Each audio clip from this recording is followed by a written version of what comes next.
this is part 2 of chapter 4 of currency derivative module.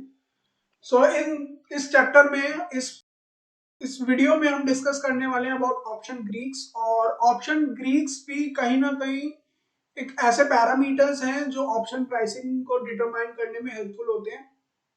And again this is very important topic. और option Greeks को अगर आप समझ लेंगे तो आगे चल के आपको ये समझ आएगा कि ऑप्शन की जो कॉम्प्लेक्स स्ट्रैटेजीज हैं, या फिर आपको ऑप्शन के थ्रू अगर हेजिंग करनी है या फिर कुछ मॉडल्स ऐसे बनाने हैं जिसमें आप रिस्क मिटिगेशन कर सके, तो वो कैसे होंगे. इस पॉइंट ऑफ व्यू से option Greek is very important. तो स्टार्ट करते हैं विद डेल्टा.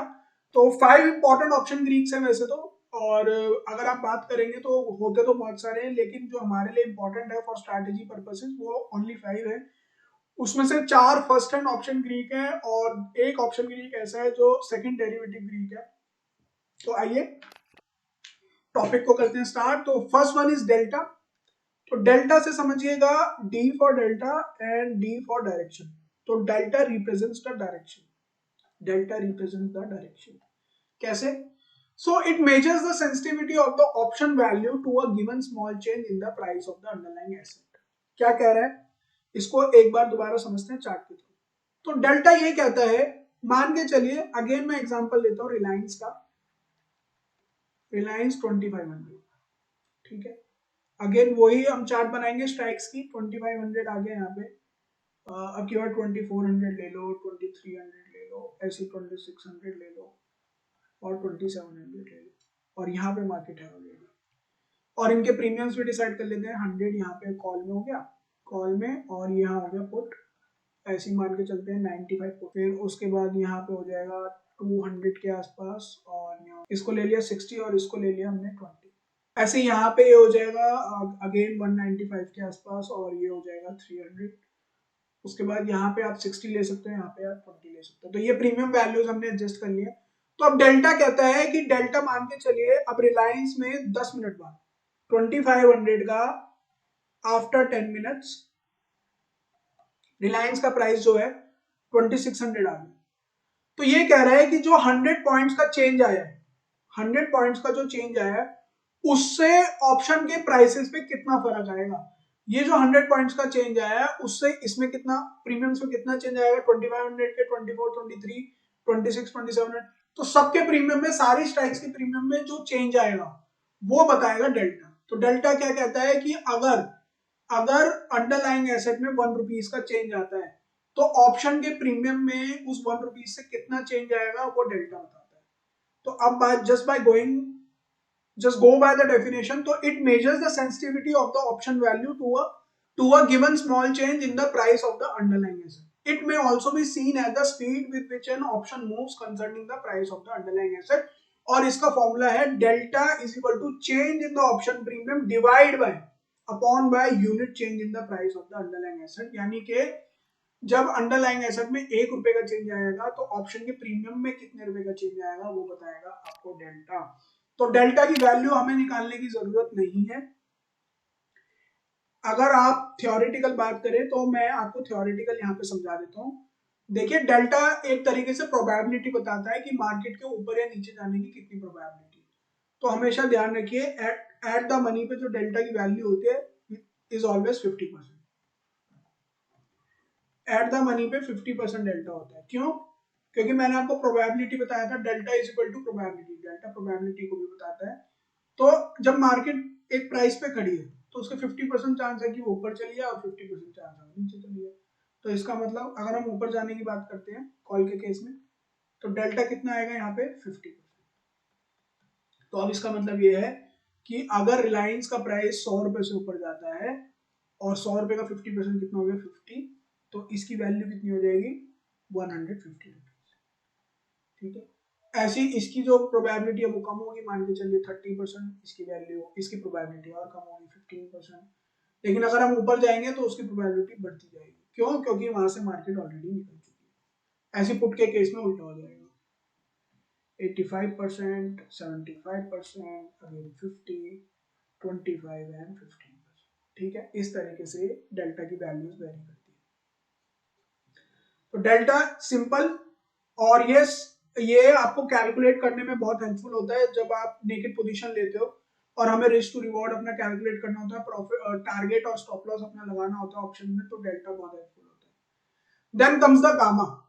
गामा क्या कहता है कि मान के चलिए जब अंडरलाइंग एसेट में चेंज आता है, यानी मान के चलिए दोबारा रिलायंस के शेयर में चेंज आया, 100 रुपए से चेंज आया, तो डेल्टा भी तो चेंज होगा, डेल्टा भी चेंज होगा, प्राइस भी चेंज होगा और डेल्टा भी चेंज होगा। तो गामा यही कहता है, गामा कहेगा it measures the change in delta concerning the change in the price of the underlying asset.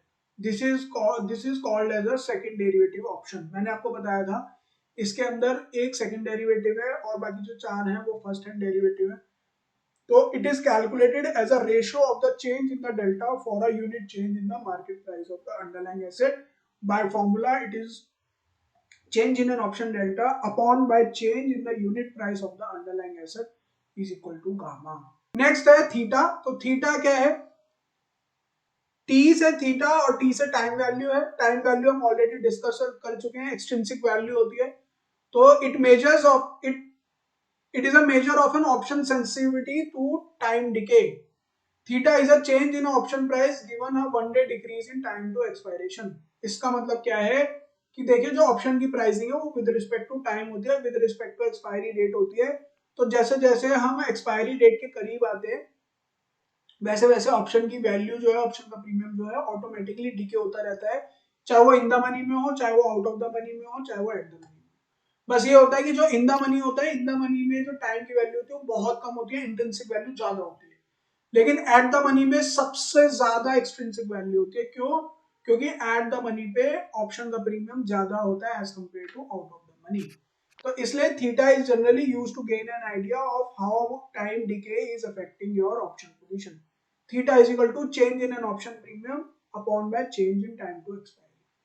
ठीक है, अगर एक्सपायरी में समय बहुत ज्यादा होगा तो ऑप्शन की वैल्यू उतनी ही ज्यादा होगी। क्यों? क्योंकि उसमें थीटा की वैल्यू या एक्सटेंसिव वैल्यू बहुत ज्यादा होती है। और अगर जैसे जैसे हम एक्सपायरी के पास आते जाएंगे थीटा की वैल्यू डिके होती जाएगी। क्यों? क्योंकि टाइम भी कम होता जा रहा है। Then fourth one is vega. V से वेगा और वी से वोलेटिलिटी है। It measures the impact of volatility on the option pricing. ये भी हम डिस्कस कर चुके हैं। So this is a measure of the sensitivity of an option premium to change in the market volatility. It is the change of an option premium for a given change यानी typically 1% in the underlying volatility. अगर underlying asset में 1% की volatility change होती है तो उससे option के price में कितना चेंज आने वाला है वो वेगा होता है। तो वेगा क्या बताता है? Change in an option premium upon by change in the volatility, यानी 1% वोलेटिलिटी के चेंज होने से ऑप्शन प्रीमियम में क्या चेंज आना है। ये इंपॉर्टेंट क्यों है? अब मान के चलिए वोलेटिलिटी का मतलब क्या होता है, इसको हम ढंग से समझते हैं। हम समझ रहे हैं वोलेटिलिटी। तो वोलेटिलिटी का कंसर्न क्या है, एक बार मैं आपको ये बता देता हूँ। Again we are taking the example of Reliance at 2500। ठीक है, तो ये 2500 की रिलायंस की लाइन हो गई और ये क्या है? एवरेज प्राइस है इसका। मतलब most of the time Reliance इस पे ही ट्रेड करता है। लेकिन कभी कभी बीच में क्या टाइम आता है जब मार्केट 100 पॉइंट ऊपर नीचे होती रहती है।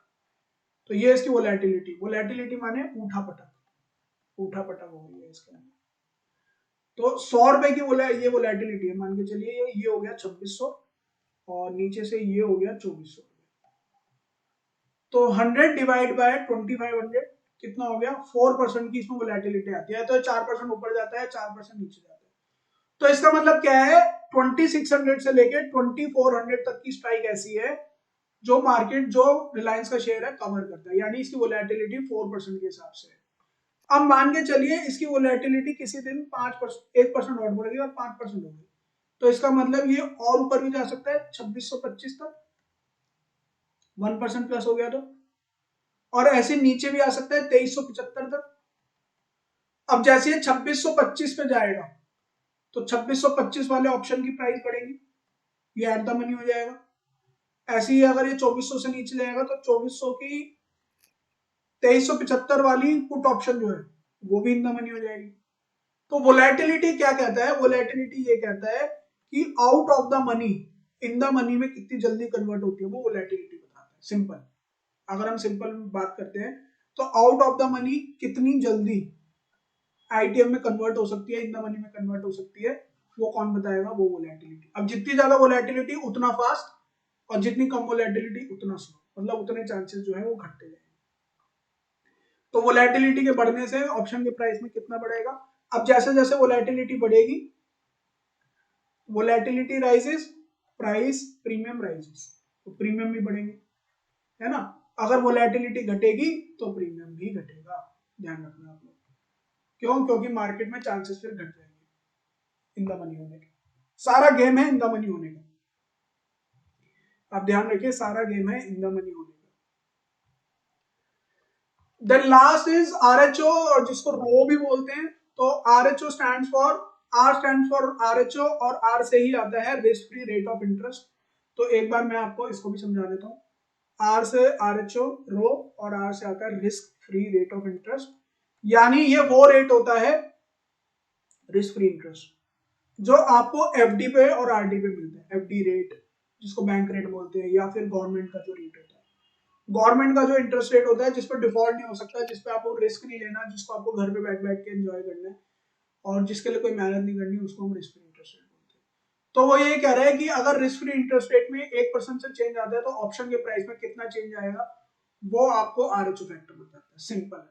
तो it is a change in option price given 1% unit change in the risk free interest rate. तो एफडी के रेट पे 1% चेंज आने से ऑप्शन के प्राइस में क्या चेंज आता है? तो RHO measures the change in an option price per unit increase in the cost of funding the underlying asset. और अगर फॉर्मूले की बात करते हैं तो change in an option premium upon by change in the cost of funding of the underlying asset. अब देखिए, अगर इंटरेस्ट रेट बढ़ता है, अगर रेट ऑफ इंटरेस्ट बढ़ता है, तो कॉल के प्रीमियम जो है वो शूट करते हैं। क्यों? क्योंकि कॉस्ट ऑफ फंडिंग बढ़ेगी तो फिर मार्केट ऑटोमेटिकली अपॉर्चुनिटी कॉस्ट की वजह से थोड़ा सा फैक्टर इन करेगी, वॉलेटाइल होगी और मार्केट ऊपर जाएगी। लेकिन वहीं पे पुट के जो प्रीमियम है वो घटेंगे,